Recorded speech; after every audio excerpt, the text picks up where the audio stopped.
pagi dan salam sejahtera untuk kita semua. Tapi pun puji syukur kehadirat Allah Subhanahu wa taala, Tuhan yang Maha Esa yang telah melimpahkan nikmat sehat, nikmat panjang umur kepada kita semua, sehingga pada hari ini kita masih bisa melaksanakan kegiatan pembelajaran jarak jauh.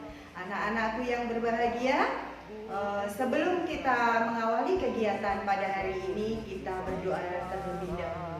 Berdoa mulai. Selesai. Amin. Baik anak-anak ibu yang hebat, pada hari ini kita akan mempelajari tentang teks yang kedua, yaitu pada KD 3.2, teks cerita sejarah. Anak-anakku yang hebat, tujuan pembelajaran pada hari ini adalah: 1. Kalian mampu untuk menguasai konsep dari teks cerita sejarah. Dan yang kedua, kalian harus mampu untuk memahami ciri-ciri dari teks cerita sejarah, dan nantinya kalian harus mampu untuk menganalisis dari teks cerita sejarah. Mengapa seperti itu? Karena sulit dibayangkan bahwa kemampuan berbahasa dan bersastra kalian akan berkembang apabila kalian tidak mengalami pengetahuan atau memiliki pengalaman baru. Mengapa seperti itu? Karena dalam belajar berbahasa dan bersastra itu akan lebih bermakna jika siswa tersebut paham dan sudah mengetahui atau mengalaminya. Oleh karena itu, kita juga harus mampu untuk membangun literasi. Baiklah anak-anak ibu yang hebat, kita akan mulai pada materi yang pertama, yaitu tentang konsep dari teks cerita sejarah. Apa itu teks cerita sejarah? Teks cerita sejarah adalah sebuah naskah cerita atau narasi rekaan yang mengandung unsur-unsur cerita. Nah, pada teks ini masih terdapat unsur-unsur yang bersifat fiksi atau rekaan. Berbeda apabila dengan teks sejarah. Nah, contohnya yang seperti apa untuk teks cerita sejarah? Contohnya seperti film Habibie Ainun.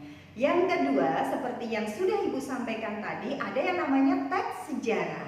Teks sejarah adalah sebuah teks yang memenuhi unsur-unsur yang harus nyata atau mengandung fakta pada tokoh, pada tempat, maupun pada peristiwa. Dan teks ini biasanya kita sebut dengan teks dokumenter. Contohnya pada film G30S PKI.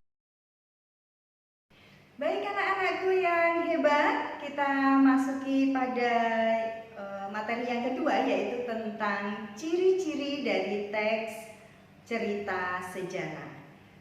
Yang pertama adalah harus menampilkan latar masa lalu. Dan yang kedua, harus disajikan berdasarkan kronologis atau secara urutan waktu. Yang ketiga, boleh menggunakan unsur-unsur fakta ataupun fiksi. Dan yang keempat, sering menggunakan konjungsi temporal atau konjungsi-konjungsi yang digunakan untuk mengungkapkan masa yang sudah lalu.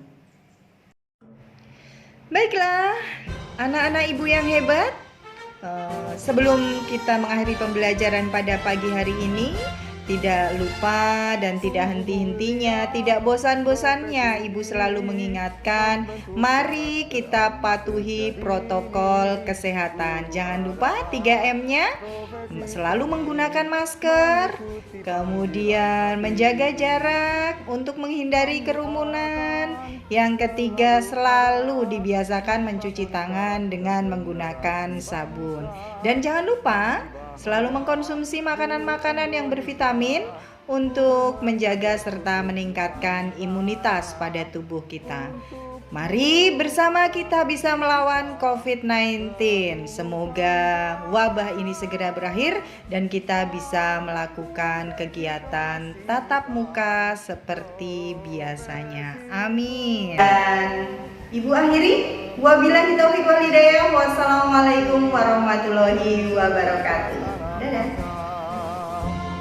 Kami akan selalu ada membangun karakter generasi bangsa.